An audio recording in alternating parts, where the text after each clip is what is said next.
Ladies and gentlemen, boys and girls, children of all ages, welcome to the Driveline Academy podcast, the world's most dangerous youth baseball podcast. I am your host, Deven Morgan, your marble mouth host, director of youth baseball at Driveline, founder of the Driveline Academy, and guide that is adjusting my audio levels live in real time.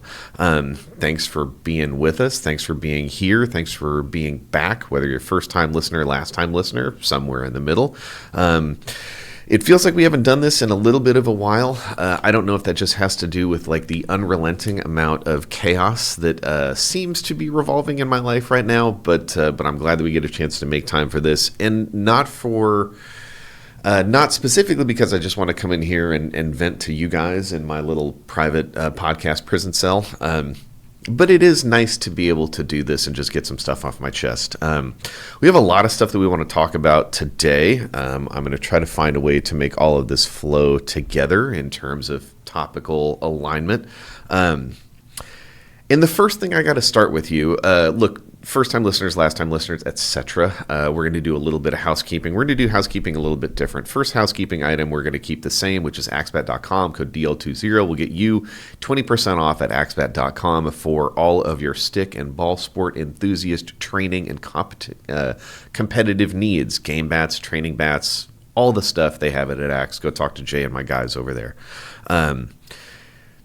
We got other housekeeping stuff we're going to talk about for some Driveline specific stuff. We're going to get into this a little bit differently. We're going to talk about product design. We're going to talk about how do people like come up with the stuff that we end up selling to you. Part of my job here at Driveline is to try to figure out like the stuff that's going to resonate with you guys. And I am trying to leverage my experience as both a person that has been deeply involved with this space for more than 15 years, but also as a dad and as a parent of a kid who is still playing baseball, and just try to come up with the right thing that works. It serves a need and it works. Now, whether that's physical good like our power bat or youth underload smash bat, our youth training kits, mini hitting plyos or whatever, or it's training stuff like the snapshot assessment, it's our camps, it's Driveline Academy Flex or Driveline Academy teams.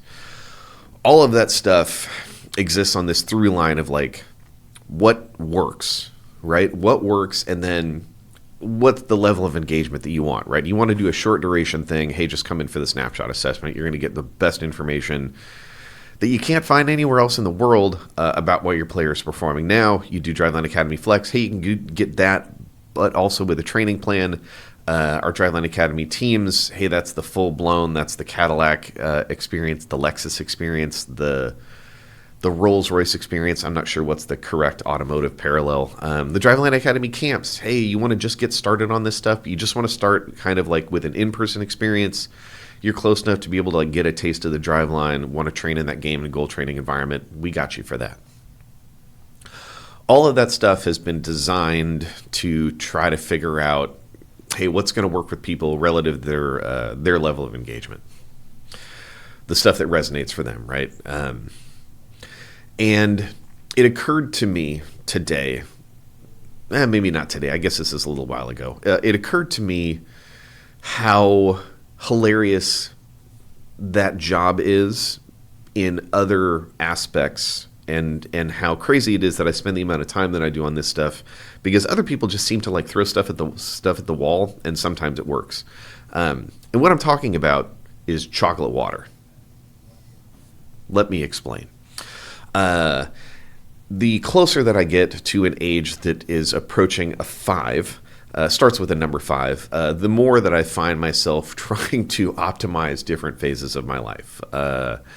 One of those things that I've chosen to try to optimize is just like hydration.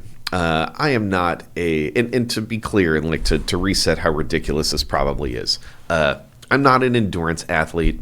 I'm barely even a strength athlete at this point relative to how frequently I'm lifting.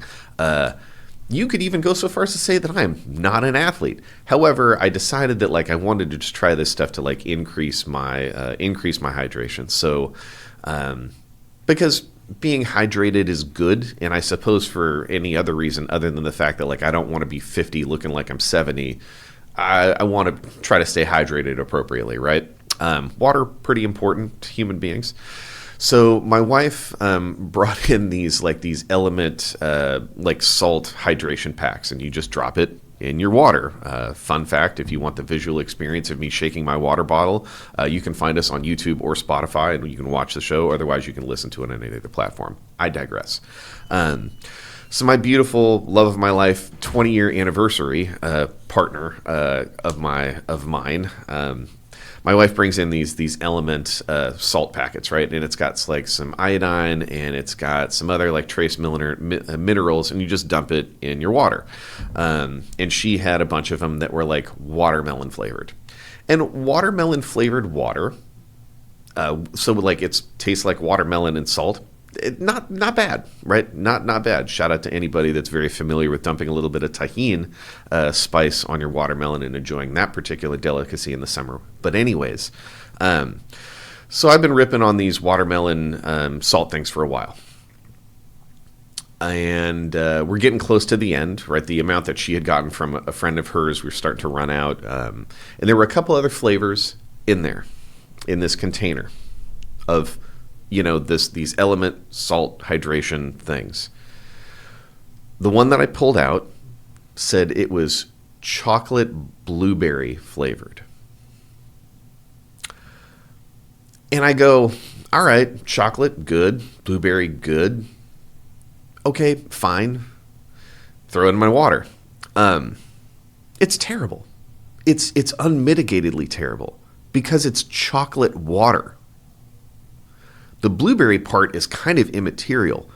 Chocolate water on its face does not sound particularly appetizing, right? But consider the path. Element, the company that makes these things, multi-million, maybe $100 million company. I suppose I could have done a little bit of research, but a way bigger company than Driveline, right? They have stuff on store shelves, on Amazon. Like, they do a lot of business in the running activity, like big company. And somebody got chocolate water passed as an idea that made it onto your and my shelves. Think about that. Product ideation, whole bunch of people in a room. Hey, what type of flavors do we want to do for like spring 2025? Blueberry? Sure. Strawberry? Why not? Margarita flavored? Okay. Chocolate water?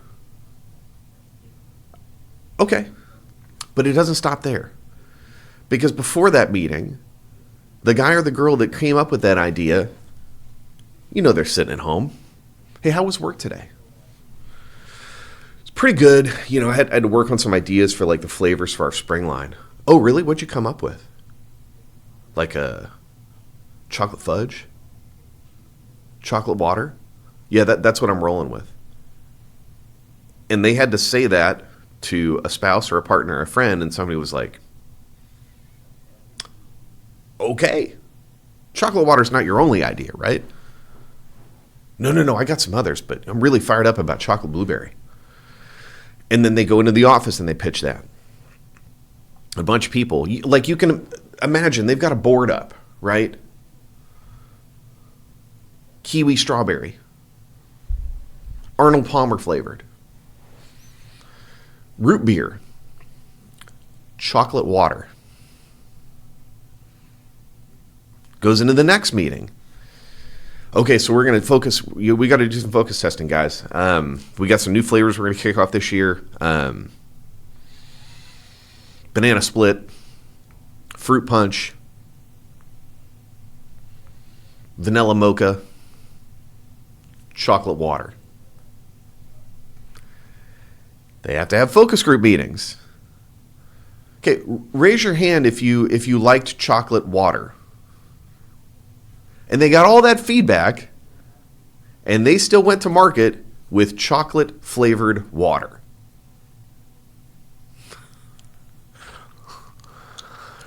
So when I sit here and I spend like an inordinate amount of my time trying to come up with like something as simple as, what are we going to call camps, right? Okay, it's a youth development camp. It's somewhat embarrassing to consider how difficult I might have made that naming decision when chocolate water is getting fast-tracked to your grocery store shelves. It's unbelievable. So I say all that to say, youth development camp is designed to be a development camp. It's going to include hitting, it's going to include throwing, but critically it also includes the athletic development stuff that runs underneath all of the baseball skill specific stuff. I can't tell you how often I see kids who have good baseball skills, and it's very obvious from their physical presentation and their output that they have under-indexed for the athletic development underneath. I just can't overemphasize how necessary and needed that stuff is.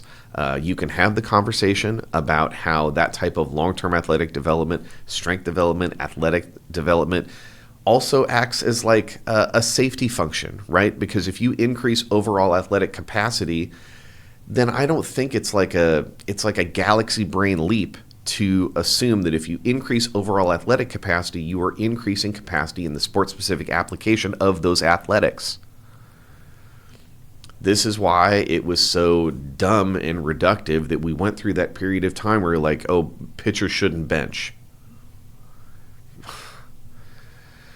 Anyways, so point being, the Driveline Academy camps are out there. We've had a lot of good response early. Sessions are going well, and you, as a listener to this pod, can get 30% off of that. I believe the codes are WA Camp 30, FL Camp 30, and AZ Camp 30. So whether you're looking to send your kid in for a camp in Florida, in Washington, or Arizona, that's the cadence.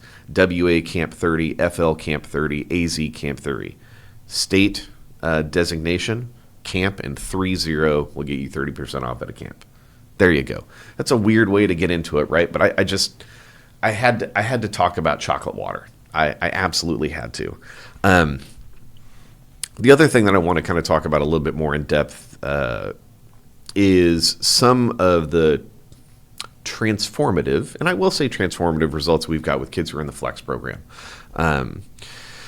And look, I suppose you can read this as like a long ad read for Flex, and like if that's how you want to take it and receive it, I get that, and you can just fast forward through this part. But the thing I would double down on here is just like, man, development is a thing. It is a thing. Consider you, if you listen to this podcast, are probably a parent or a coach. I know that we have a minor amount of athletes in here, so I'll include you guys with this as well. There's just stuff you can do to get better. You need to make time in your schedule to do it. You need to burn a couple extra calories to do it. But like if you or your player is passionate about baseball, the thing that is going to help them increase their enjoyment in the sport is better skill. And the thing I want you to understand is that like these kids are just so adaptable and malleable to the stimulus that they get that like improvement is there. The question is whether you want to choose it or not. So And if you listen to the story that I'm about to tell about Russell Trull, who's a kid that's in our Flex program, and you want to do Flex, great. If you want to just like find someone in your local area that will help you run this type of program, or you want to use our resources, the Skills at Scale Complete Youth Baseball Training Manual, some of the training products that we have, or other stuff that we don't sell, but you understand that like there's just stuff that you can do to help your athlete perform better, and then that's going to increase their enjoyment. Look, man, I just kind of don't care where you find the solution for that. What's critically important to me is that you understand that it's possible. So let's talk about Russell. So Russell was a kid, came in, and I'm just going to get you the metrics for 65.6 mile an hour throw ball velocity, 46.9 mile an hour bat speed. In 7 months, here's what he's gotten. Throw ball velocity up to 73. Bat speed up to 56.9. These are substantial improvements, right? Substantial improvements. And the thing that's important here is like the reason that Russell got this improvement, up 7.4 miles an hour in throw ball velocity, up 10 miles an hour in bat speed, and he's added 12 pounds of body weight, is because of continual application of stimulus over time. It's because he worked with somebody like Zach Moraine, who runs all of our academy stuff for us in Florida. Moraine is an absolute gamer. It's because of working guys with that are like helping him get better. And the other thing that I will note is because as part of the thing that we do in Flex is you get these recurring snapshot assessments, we get a chance to take a look on the back end at how the athletics and the mechanics are changing. And one of the things that Russell did, in addition to improving throw ball velocity, in addition to improving bat speed, is he increased what we would call his composite score when we grade his mechanics, right? He went from a 98 to a 106. And I know that that probably doesn't mean anything because it's a little bit devoid of context without this report that I'm staring at. But the thing to understand here is we have this database of youth, high school, collegiate, and professional players at Driveline that is worth its weight in literal gold because we can get a chance to understand and observe the what's called a composite score, the way that all of an athlete's throw ball mechanics work together, and kind of grade all that stuff out as a whole. So you can understand the component parts of it, but you understand the overall composite score of all of these different types of mechanics.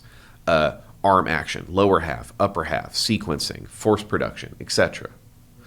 And the thing to understand is going from a 98 to a 106, Russell's had all of these kind of holistic improvements. His arm action is improved. His blocking is improved. His posture has improved. His rotation has improved. His mechanical ceiling, which is you look at all of these mechanics, you consider how good they rate individually, how their combined rating is, and with that combined rating, what is the likely ceiling of output that a player could have relative to those mechanics. His mechanical ceiling was increased by almost 3 miles an hour, and his actual throw ball increase went up 7.4. So what does that tell you? It tells you that he's exceeded that number both because output's gone up and because his mechanics have improved.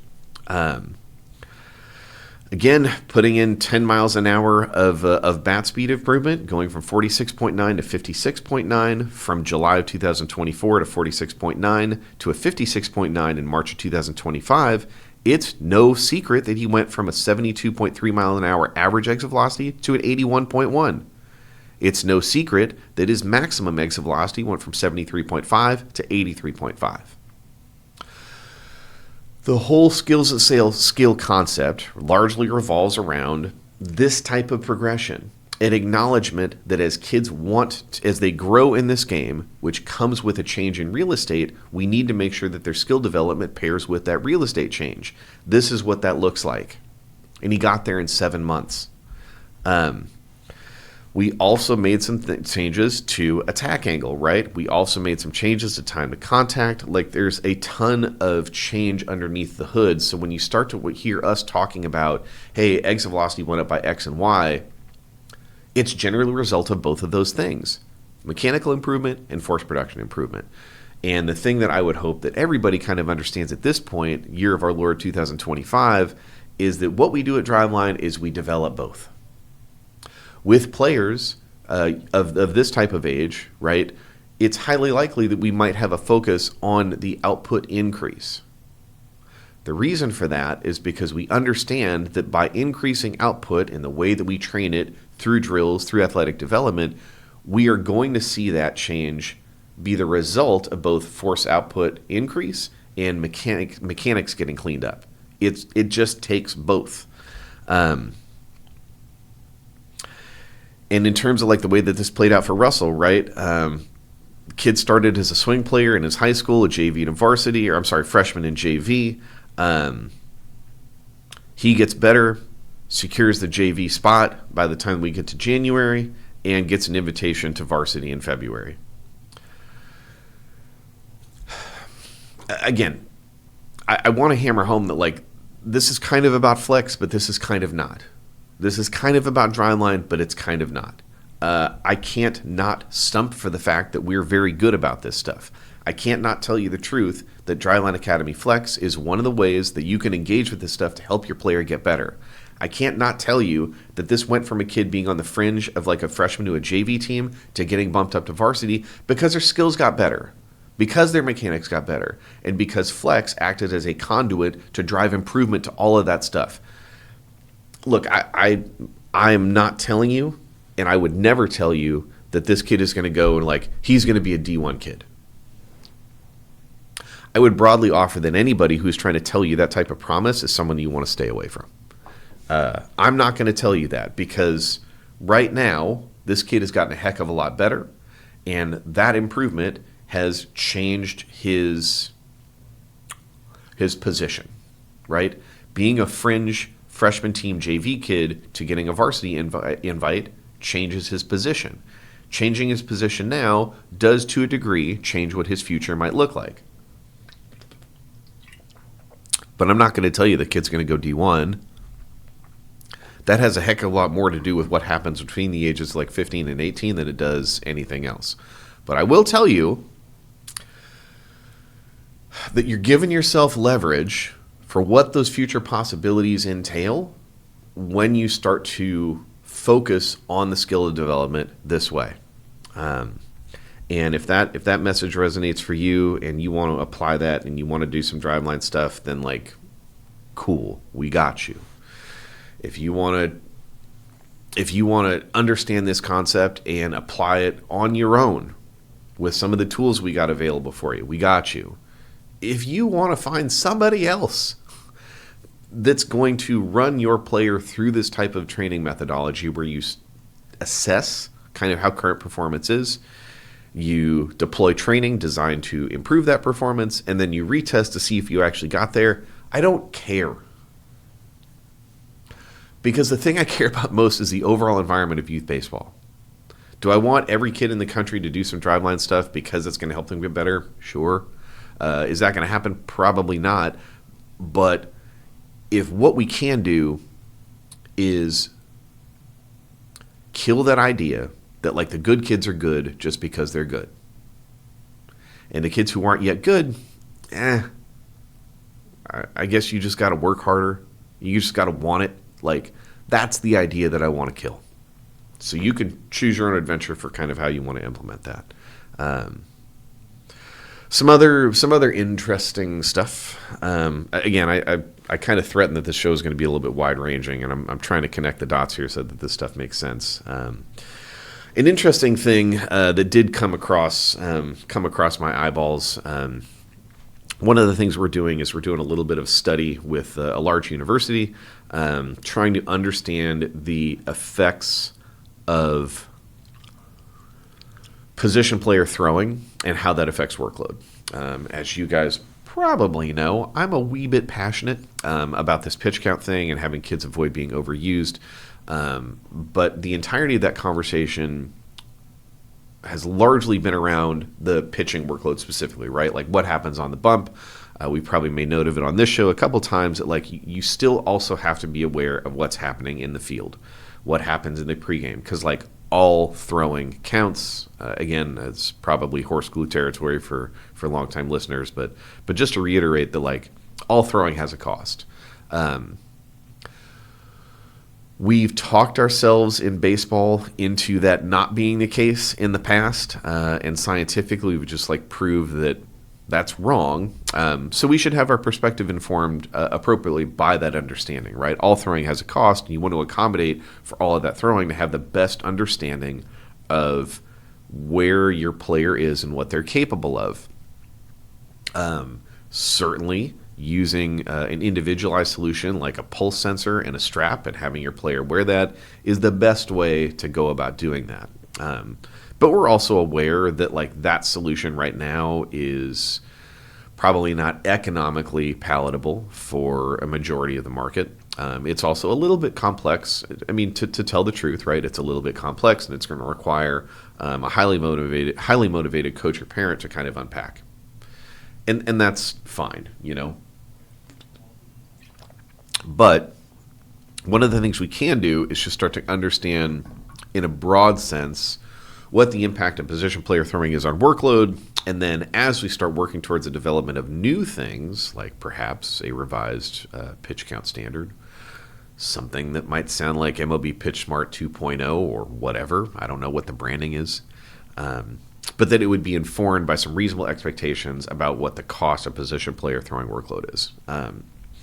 So high school season ended. I think I talked last week about my son's high school team made a good little run in the playoffs, and then it ended.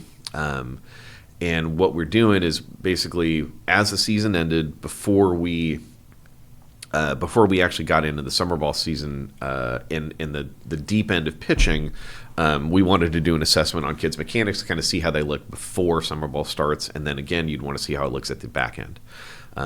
So Danny, my son, he finishes the season, and we get him in for his first mocap.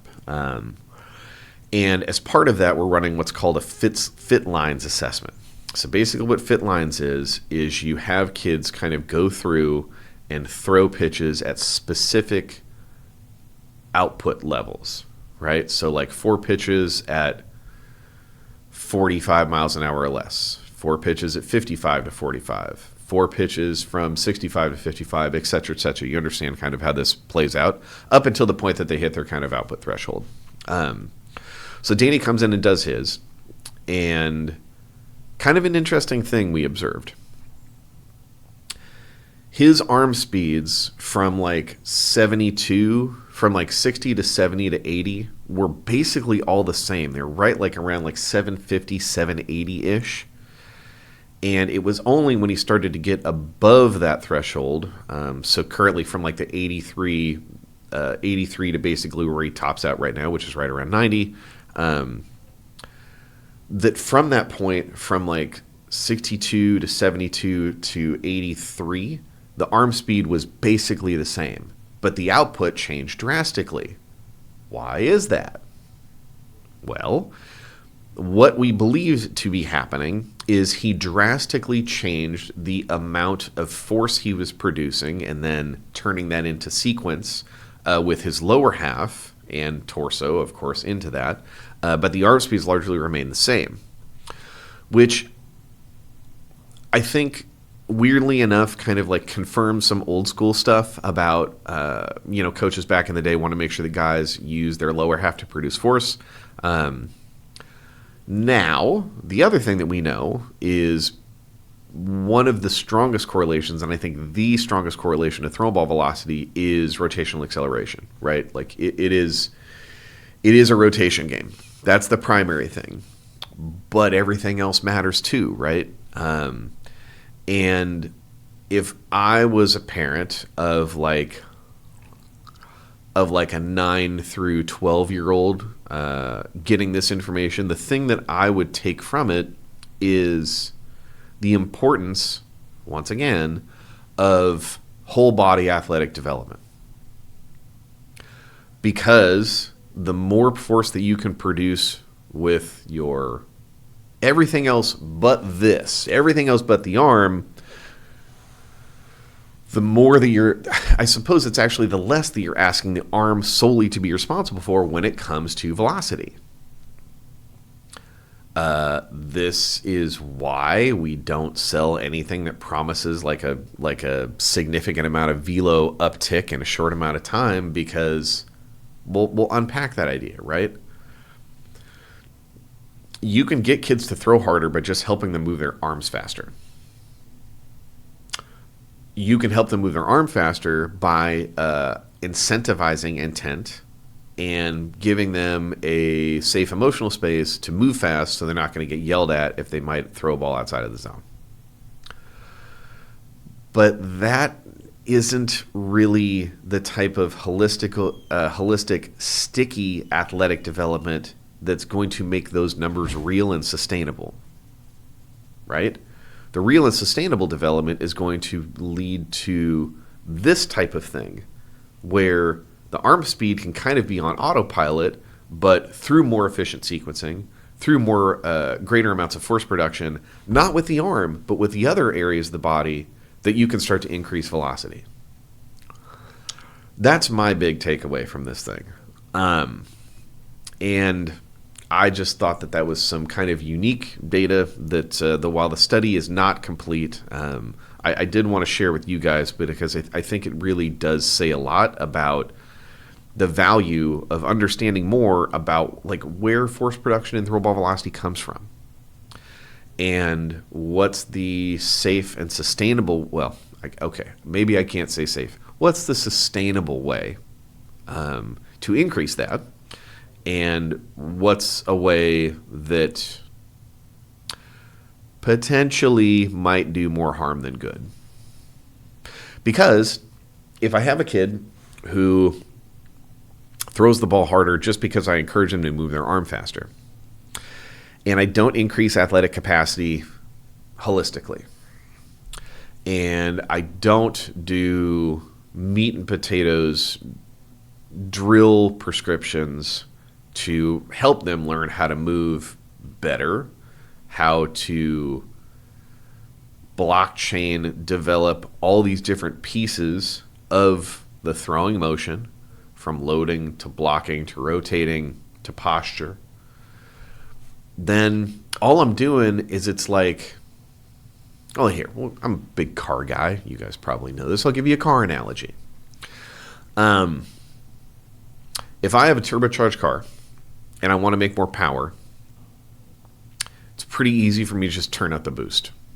For anybody that doesn't understand turbos, what a turbo does is it sucks air in and it shoves more air into the combustion chamber.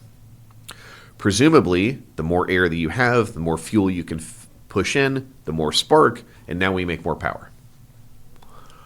But what happens if I don't add more fuel? And what happens if I don't add more air? I'm sorry, what happens if I don't add more fuel and I don't add more spark? Well, now I might make a little bit more power in a short term, but I'm also running rich. I have too much gas and I have too much air and not enough gas.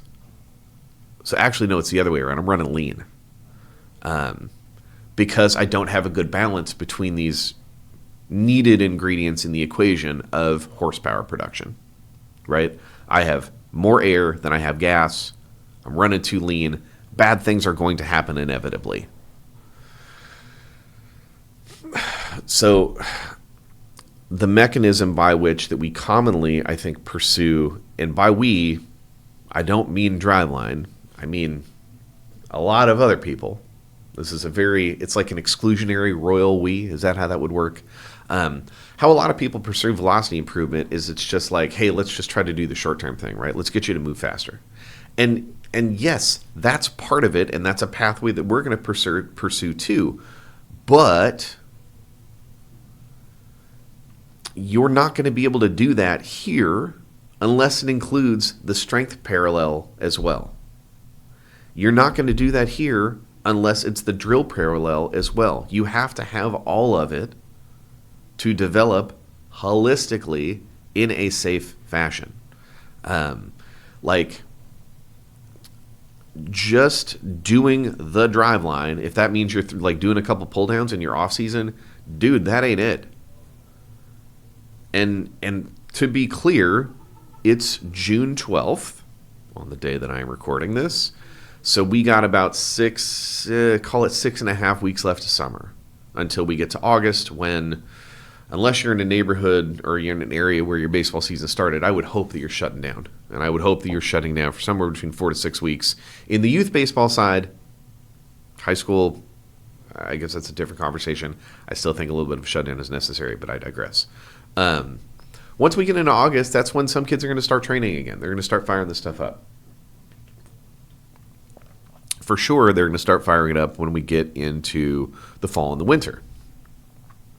But just understand very clearly, doing a couple pull downs, that's not doing the Driveline. That's not the way that we do it. Doing a couple reverse throws, not the way that we do it. Just getting on the bump and deciding to just rip a couple 100% heaters is not the way we do it. The reason that we put so much information out there for free is to help people understand this. And I understand also that if you see pull downs on your social media and you don't see the maybe 4 to 5 to 1 relationship between recovery days and hybrid Bs and hybrid As to that single high intent session, you miss that context. I understand that if all you see is the pull down and you don't see the arm care program and you don't see the LTAD work or the strength work under a barbell or some other amount of external load, that you're missing that context. So this is me telling you, a couple pull downs a Driveline athlete does not make. There's more to it. And I would just hope that if you are the parent or a coach or a player who is considering some amount of like velocity development in this upcoming offseason phase, that you go about that in a smart and intelligent way that addresses all of the holistic stuff. Because simply increasing arm speed is not the ideal, safe way to go about doing this. Okay. Because we're talking about that, we might as well talk about this week in pitch count. And we're going to start. We're going to start this week in pitch counts a little bit earlier in the show this week, because we're going to end with a little bit of a story time with Uncle Deven. Anyways, what we talked about this week was single inning pitch counts, because we're just continuing to see more and more of them that are not great. And kind of the point that I tried to make this week, because I've been on this before. The point that I tried to make this week is doing anything, basically anything, in an athletic sense, both excessively and repeatedly without rest, is going to lead to some amount of degradation of performance, right? So when we see kids who get hung out there in bad innings for 40, 50, 60 some odd pitches. I mean, I think the one that we talked about this week, the max was 61 pitches in an inning. What we're seeing in real time is fatigue starting to ramp up. And as fatigue ramps up, we start to see changes at the kinetic and kinematic level at the individual athlete, meaning their mechanics are changing, and their mechanics, the output of that mechanics, are starting to degrade in some way, shape, or form. As those two things change, we see changes to performance. And if you continue to exist in that world, you continue to accelerate injury risk. So, again, I will beat this horse into the tastiest of horse glue. Fatigue is the singular thing that I think we need to attack in youth baseball if we're interested in preventing arm injuries. You guys have heard me say that before, and I'll say it again in this specific thing. Overuse is a thing that kind of works both ways. It can be overuse over the course of a game. It can be overuse over the course of a weekend. And it can be overuse over the course of a season. We kind of need to guard against it all. And the tricky part here is, like, we also have to talk about the economics of workload abuse, of pitch count abuse, however you want to say it, and why that is. And the fact of the matter is that in youth baseball, we just don't have enough pitching, right? Combine that idea with the fact that generally everybody wants to keep the rosters relatively short so that the players on the team get the maximum amount of developmental opportunities and competition, because that's a thing that you need. But that's a bad recipe. That's a bad recipe where you don't have enough kids that can perform this highly critical task that the game actually needs in order to function, but we're also running a short roster so that the kids who are on that roster get the maximum amount of opportunities. We start to see how this plays out, right? So it ends up being like an economic scarcity issue a lot of the times. Even more so when you put teams that are in this specific configuration, not enough kids that are competent at the skill, and not enough kids, period, in a format, maybe you call it a tournament, where they're going to play a excessive amount of games in a short amount of time. It's a bad recipe. And you think about all the other variables there that like continue to make this problem worse. Things like kids are also sometimes not great on defense, right? And you can have those type of innings where a kid might be on the ragged edge of what I would say is an excessive amount of pitch counts in a single inning, which is like once we start to cross over 30, then I start to get a little bit concerned. For me, that's just about my number. I would love to see a fairly hard and fast rule that nobody does more than 35 pitches in an inning, but then we also have to be aware of like what's the ramification for the game environment if that's a thing.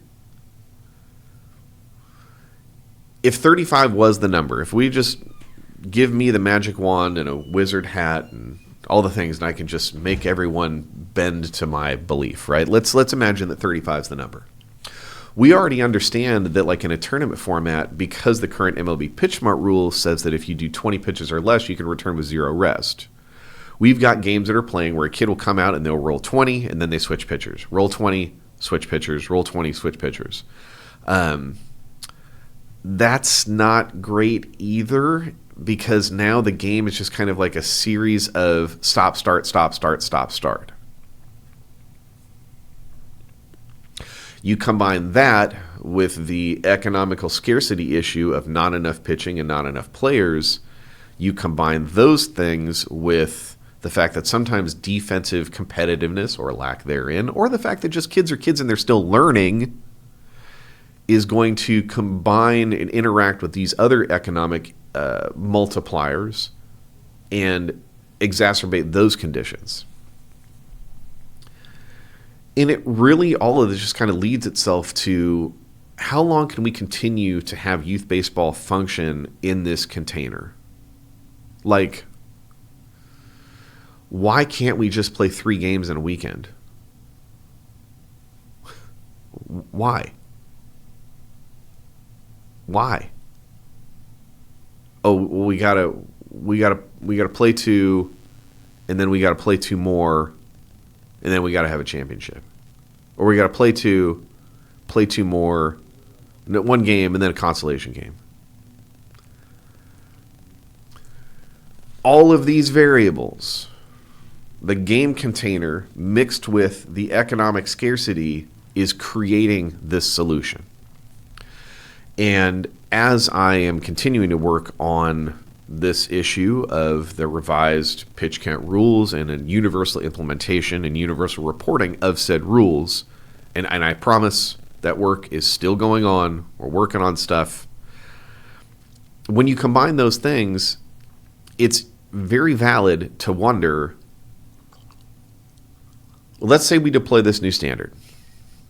How is that going to mesh itself in with some of the existing game conditions and the game structure that we have in youth baseball? And I understand, to a degree, how some tournament providers may look at this and go like, this is going to force me to change my business. Maybe it should.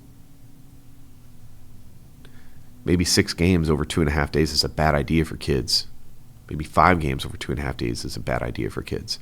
Because it's hard for us, and I'll just tell you, I'll be honest, it's hard as the team, as the organization, to tell parents, hey, we're going to run an 18-player roster at 12U. If you're a coach and you're listening to this podcast and you heard the sentence I just made, imagine how hilarious the responses would be if you said that was the plan. Hey, we're going to bring 18 for this tournament this weekend. Imagine what your text messages and DMs and your phone calls start to look like. People would freak out.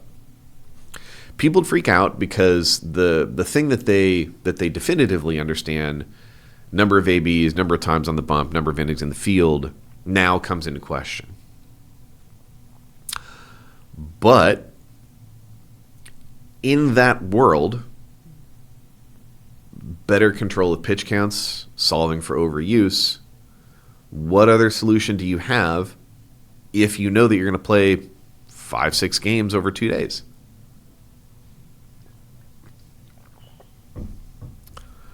Which begs the question,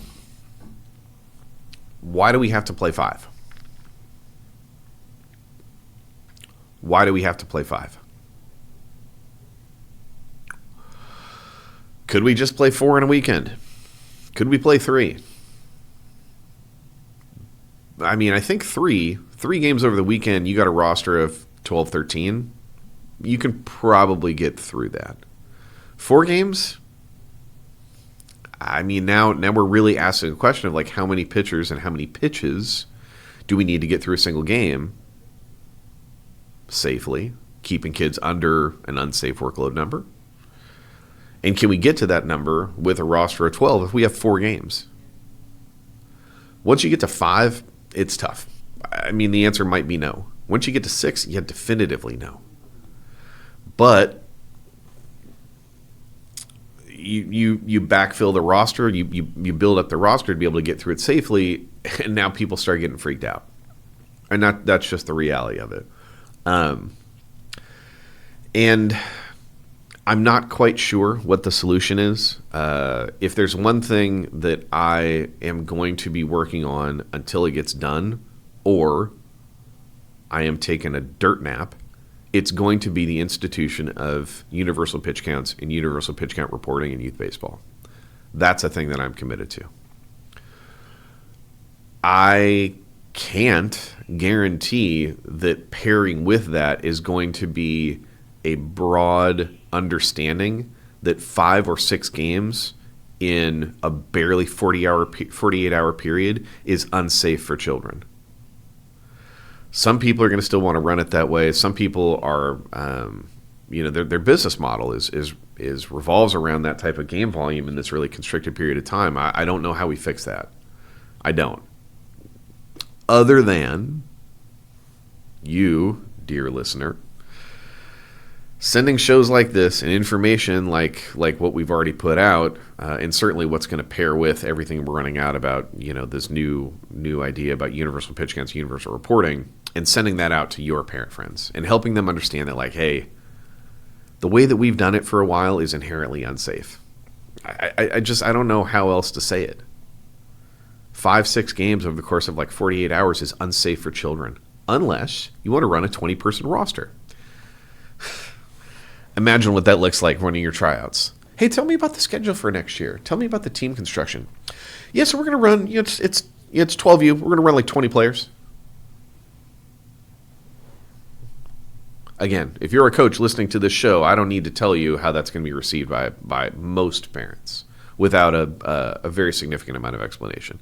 So we got a lot to unpack here, but I think that the more broad thing, the takeaways are twofold. Number one, excessive single inning pitch counts, wherein you kind of just make that decision that, like, some kids just got to wear it.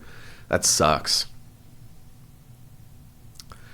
And it is doing real-time harm to that player in that their risk of injury is accelerating probably on a fairly linear basis with their rate of fatigue. That's just the scientific understanding we have about the mechanism of injury. That's just the truth as we understand it. This isn't a Driveline thing. This isn't even our research we published. Like, this is just what we understand to be happening. And two, you got to understand that if you're going to go into that type of game container, you probably need more bodies. So maybe the thing that you can do is communicate in advance to your parents and to your players to help them understand why you might want to run a little bit of a larger roster. But in doing that, I suppose you're also kind of just like giving yourself negative leverage to win. Talking to my good friend Jordan Baltimore, New York Empire Baseball. He knows a kid up in their area, 9-year-old goes like 2 CGs back to back. Coach isn't doing that because he's a jerk. He's doing that because that kid is probably the best pitcher he has. And he doesn't have enough pitching. So I suppose there's just like a more fundamental question here about, do we have to be locked into this game container in a period of time where players are not skilled enough broadly to not have the throwing workload land on a disproportionately small percentage of that population? That's just where we are. That's where we are. And, to be honest, I'm not sure that these kids are even like learning the right way how to pitch in games. Because what they're doing is they're probably making sacrifices to achieve the competitive result. We understand the speed and accuracy trade-off. We understand that a lot. You should understand the speed and accuracy trade-off. You should understand that if you put a 9-year-old in a game container wherein a walk is a triple, because we allow pass balls. And look, and I know that, some places at 9U, they allow full-on like leadoffs and steals. We also understand the pitching is not very good. We also understand the catching is not good. So a walk is a triple. So what's the incentive structure to that 9-year-old? Don't walk anybody. What's the easiest way to do that? Harvest a bunch of output and make sacrifices for accuracy. What does that throwing motion look like? Throwing darts. It's non-sequential. It's non-proximal to distal. It does not put a kid on a path where it's skills at scale.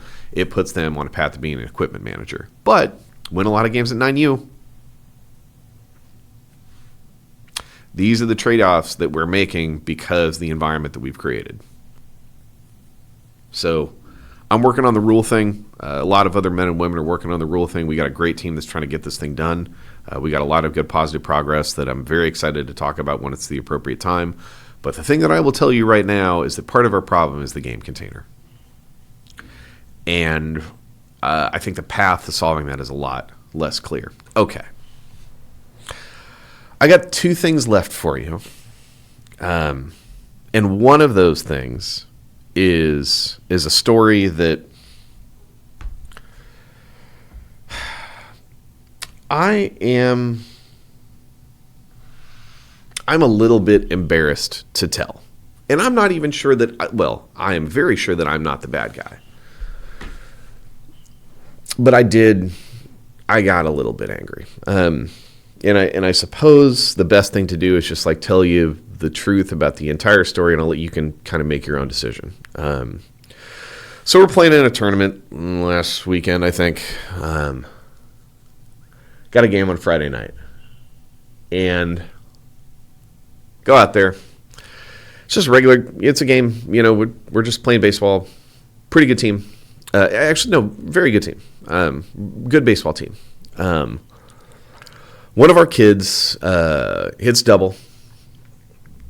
Advances to third on a delayed steal. Gets into the bag. He's basically there by the time that the tag comes in. Tag kind of gets like held on his chest a little bit, and he swats it away. Ball comes out of the glove. Was it needed and necessary for the ball to get swatted away? I don't know. You could probably say no. I mean, maybe. We've all been there, right? Hard tag gets applied, or like tag me in the chest and hold it there. Like it's a little dickish. But whatever. So the tag gets slapped away, and apparently this play happens at third base. The opposing team's in the third base dugout. Their kids start chirping about this whole interaction a little bit. Something might have gotten mentioned about, somebody, the kid on our team, needing to get taught a lesson or something like that. I wasn't on third base, so I don't have like the direct quote there. But I do know that some mention was made of how out of pocket it was for our kid to kind of swat the glove away. Okay. He comes up for his next AB. Pitch comes in, up and in at his head. Kind of connect the dots between the previous interaction and you go up and in first pitch. It's fairly easy to see correlation.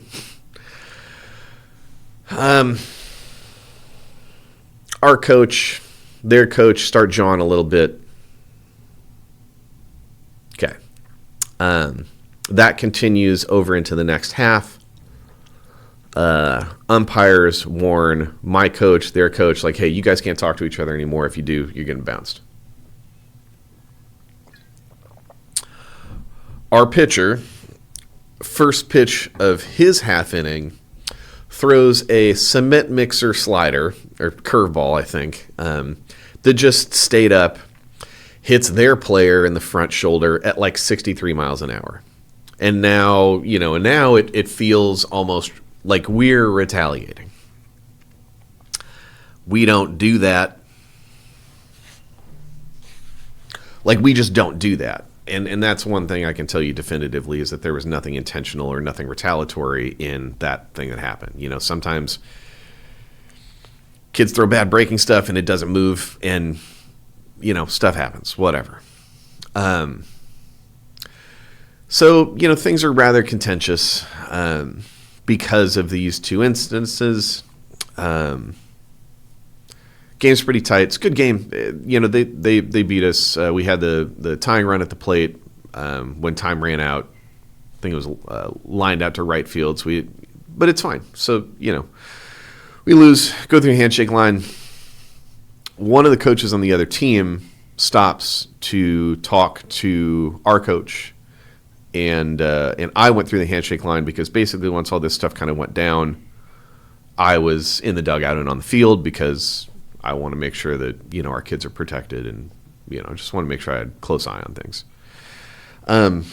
So the other coach on the team, not the one that's chirping on us, but the other one, then is having a conversation with our head coach, which is my brother Jeremy, and myself at home plate, and basically kind of just like apologized for how the thing went down. And I guess what I should have noted is after our kid slapped the tag away initially and we came in for that half, Jeremy, before anything else happened, already told him, hey man, like you can't do that. That's unnecessary. We already tried to keep our house in order. So we're having this, so before things, accelerated. Because again, we don't do that. I understand for our player why he swatted the glove away, but you don't have to do that, right? At 16, as a 16-year-old playing 18U, like you don't have to do that. We don't need to no, that's not the right word. We don't need to do anything to accelerate the tone of this whole interaction. And if anything needs to be done, certainly the better solution is our guy talking to Jeremy. Hey, just put the tag on my chest super firm, man. Like that was real unnecessary. And then Jeremy has an opportunity to go talk to the adults. Hey, I don't know if you saw that, but when your guy tagged my dude in the chest, he did it fairly firm and held it there. Wasn't really necessary, man. Can we not have that happen? And then that other guy goes, yeah, no, I saw that too, man. We're not trying to do it that way. We're all good. I'll talk to my guy, right? As adults, we have the capacity to talk through these things with another adult so that it doesn't accelerate. We try to carry our end of that thing, which is why we addressed it with our player before it even got anything further. That didn't work so well. So anyways, game ends. We go through the handshake line, and their coach is kind of apologizing to us about what happened, about the way that his other coach did do some things that kind of accelerated the tone. And we're not sure, but either incentivized or allowed or told one of their kids to throw at one of ours.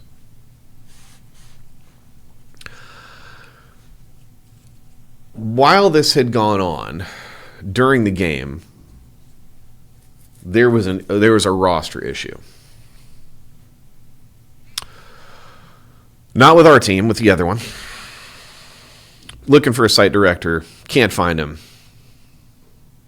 Then all this other stuff pops off. I call one of the owners of the tournament company. I'm like, hey man, the roster stuff is whatever. You tell us it's not supposed to be a problem. It's not on the other team. Fine, whatever. But I say, look, this is me telling you, that guy apparently either incentivized, told, or allowed one of their kids to throw at one of my kids' head. We can't have that. That can't be how we do things. You need to do something. So that interaction happens. Maybe I'm telling the story in the reverse order or the wrong order. It's been a week. My apologies. So that conversation had already happened. So then we go to home plate. We're talking to their other coach. Great guy. He takes some amount of accountability for what's going on. We tell him, hey, we talk to our guy too, and we'll police our house too, and I appreciate you for kind of understanding that both of us need to be responsible as adults for the way that we are teaching our children to behave in this game. And had a very, very pleasant interaction with this other coach, and that team felt really good about the fact that somebody over there kind of recognized that was not ideal. While that's happening, I look up in the stands, and one of their parents, I believe, is either taking pictures or shooting video of me and Jeremy having this conversation with this coach. And again, I can't emphasize how pleasant this conversation was with this other coach. Because both of us, I suppose the three of us, were unilaterally in agreement that, like, the emotional tenor and tone that game kind of devolved into is not something that either one of us want. More than happy to shake that guy's hand, man, and be like, hey, I appreciate you for saying that. And we'll keep our house clean too. Because it didn't need to go that way. Entirely pleasant. But I'm looking over my shoulder and this dude's like videotaping me. And I'm like, what's the issue, man? I shook your guy's coach's hand like 3 times in a 2-minute conversation. You know, one of those, hey man, how are you? Oh yeah, no, I appreciate that. All right, man, thanks. I really appreciate you. It's one of those multi-handshake conversations. But this dude's getting video of me. Seems like weirdly out of pocket. Whatever. We go off, have our talk in right field.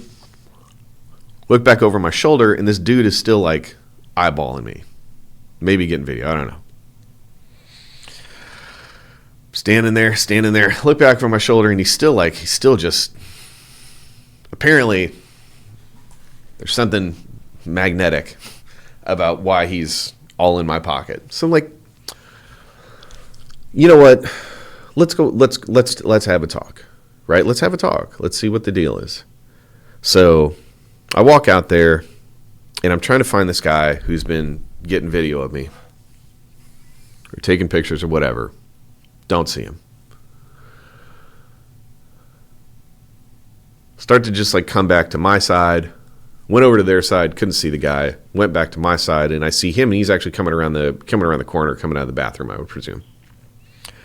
And as he's walking up to me, I say to him, hey man, like, you're taking pictures of video of me, right? And he stops, doesn't really say anything. It's like, hey, you were taking my picture, you getting my video. Like, what? Why are you doing that? Oh, it's a baseball field. I can take pictures of whatever I want. Okay. What I said. Can you tell me what precipitated, I did say the word precipitate, shout out to my English teachers. Can you tell me what precipitated your need or desire to want to take my picture or give video of me? I don't have to tell you that. Okay. So as a man, I'm standing here and I am asking you why you're taking pictures or video of me, and you don't want to have a conversation. No. You don't want to talk? No. All right, cool, man. Have a good night. Peaced out. Didn't yell, certainly didn't touch him, but felt like it was relatively reasonable to ask the question, like, what do you think is going on there? I'm talking to your head coach. I shake the guy's hand 3 times. Jeremy shook his hand 2 or 3 times. There's like 6 handshakes in a very short amount of time because we are in agreement that nobody was satisfied with how that thing derailed. And we, as coaches, have an aspiration for a better competitive environment. This isn't the flippin' big leagues.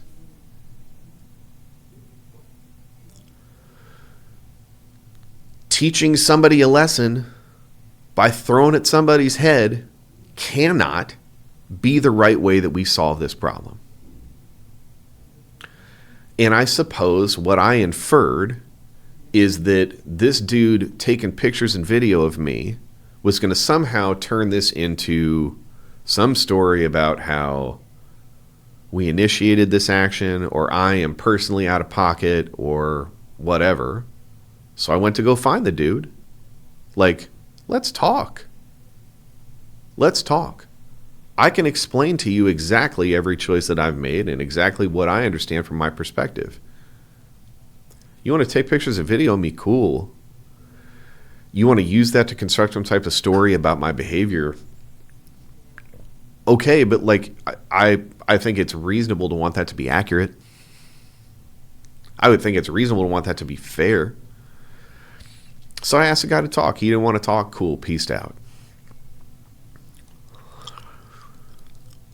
So then we get a response from the tournament person who sends a video clip that I presume that the other team shared with him of our player swatting the glove away, and goes, maybe this is why your guy got thrown at.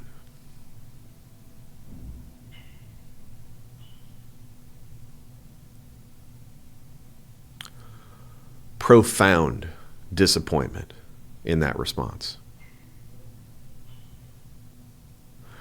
Because what you're doing is you're drawing a causational link between the behavior of a child that, was it douchey to swat the glove away? Was it scummy? Maybe a little bit. I mean, if you don't swat me, if you don't tag me firm in the chest and hold it there or whatever, don't start none, won't be none, right? But throwing at a kid's head and defining that as like a equitable response is crazy to me. That's nuts.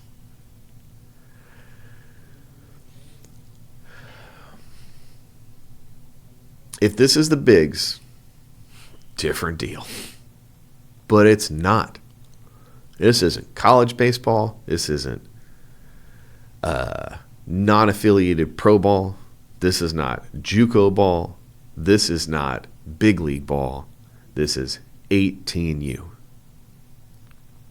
And I am sorry, but if you think that the way that we should teach these young men and women to play our game is that if you do something that is perceived to be out of line, that we are going to throw and try to injure you, because that's what it is, as a equitable way to respond, an appropriate way to respond, then like, man, I can't do business with you. I can't. On no planet can I allow the hundreds of children that we have here to exist in an environment that looks like that. I'm sorry, but we just can't. And I don't know. You can call me soft for making that decision.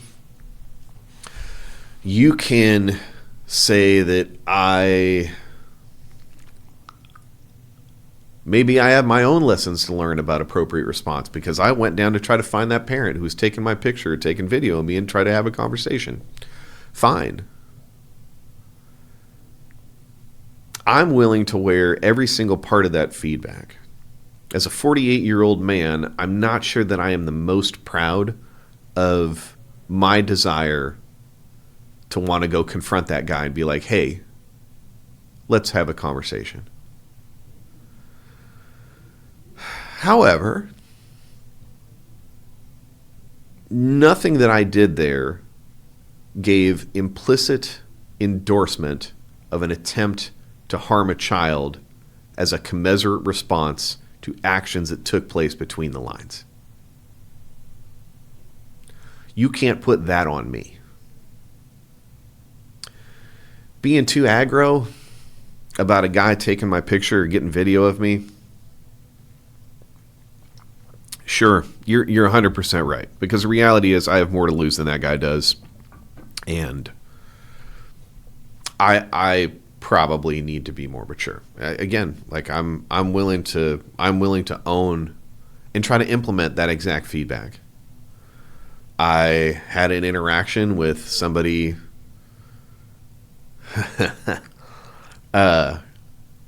somebody decently known online at a couple ABCAs ago who had popped off and said some stuff about me and said some stuff about our program. And I asked a similar question. What's up, man? You want to talk? That person averted their eyes and they kept on walking. And I suppose, I don't know, man. I just, maybe it is unreasonable to expect that if someone is going to either A, pop off on you on the internet, or B, very blatantly take your picture or get video of you in public, that either one of those people should be held accountable for explaining their actions in person. Maybe that's a ridiculous ask in the year of our Lord 2025. And again, I'm willing to own and accept all of that type of feedback that I am responsible for. Maybe I just need to allow that people are going to do the things that they want to do and I can't control it, and I'm never going to get like a discussion, right? The ideal discussion that I would like to have with that parent who's taking my picture and video is like, hey man, do you understand what your coach and I were talking about? Oh, you don't? Well, I can share what we were talking about, and you can speak to your coach and confirm, which is he apologized for his other coach. And he apologized that the game shouldn't have gone down that way. And we said, yeah, we apologized for our guy. And we didn't want it to go down that way either. Because your coach and my coach and me are standing at home plate with an agreement about the way that this thing is supposed to look, the way that it didn't necessarily meet that expectation in this game, and all of our commitment to try to do better. That would be the conversation I would have with that parent. Because, I don't know, I suppose the thing I fear, well, maybe not fear, the thing that gets my hackles up a little bit is that someone's going to take that picture, somebody's going to take that video and turn it into something that it's not. But again, I suppose the moment of realization here is that, like, I can't control that. I can't control that. And I suppose the story only gets potentially more salacious for him if he turns this into, oh yeah, that Deven guy at Driveline, he tracked me down and he yelled at me. Didn't yell at you, didn't touch you. I asked you if you wanted to talk. You declined. Have a good night. I might have said have a good night a little bit passive aggressively. Like, I'll cop to that. What you can't put on me is anything that looks like an allowance or permission to accept that the way that we're going to teach kids how to play this game is we're going to harm them. We're going to send a message. I didn't advertise this episode as one where my baseball language is going to come out, so I will keep this PG, but like, what the actual are we doing? So, all I thought that I could do in the absence of any other type of remediation is just to tell you guys the story, tell the truth about how I probably could have handled it better, but also tell the truth about, like, there's one line in the sand that I have is like, I'm just not going to accept an unsafe environment for our children. We talked recently about a moral and ethical obligation that people have to keep children safe in this thing. That's what this is. You should have a moral and ethical obligation to keep children safe. And if you execute on that, then that doesn't mean that you give tacit approval to any type of behavior that deviates from that course, regardless of what the impetus was. You don't do that.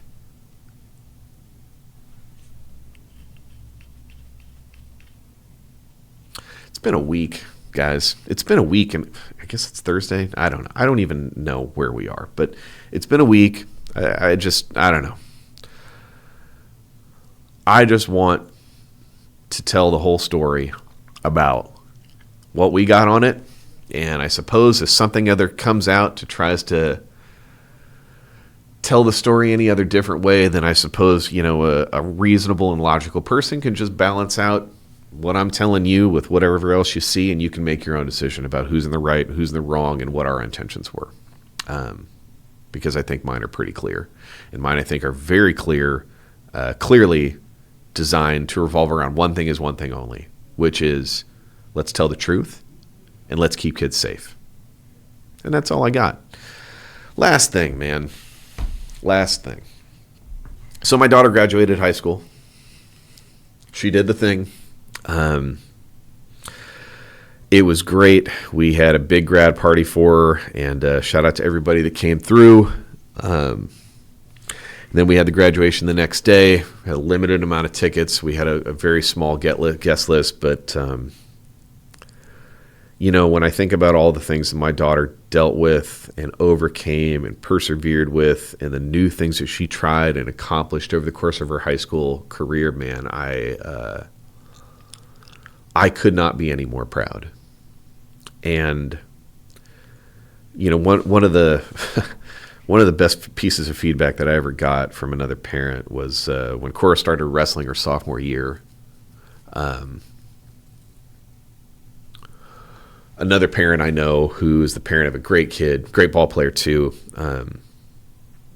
I posted like some highlights for her wrestling season, and this mom wrote, she's the type of girl that they write like young adult novels about.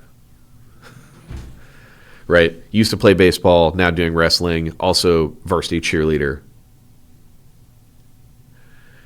And, when she lost her senior wrestling season because of 2 herniated discs, she was pretty beat up because I know that she had some real significant plans about how she wanted to perform in her high school wrestling season.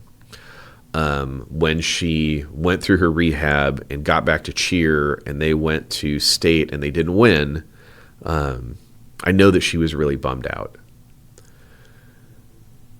But the thing that I told her is like, these experiences that she's gone through are so informative about the type of person that she gets to choose to be for the rest of her life, that stuff means so much more than like whether you got that little additional plastic trophy or not. And it's not to say that there isn't value on both sides, right? Like one of her teammates on the wrestling team won state. Savage, absolute savage, heck of a wrestler. And I hope that kid holds on to that medal for the rest of their life and feels incredibly proud of that achievement. I got to be honest, though, that like for my daughter, I feel like there is a different but similar value that she's able to extract because of the experience. Look, are there any other varsity wrestling, varsity cheer girls in your high school's history? Oh no, the answer is no. You're the only one?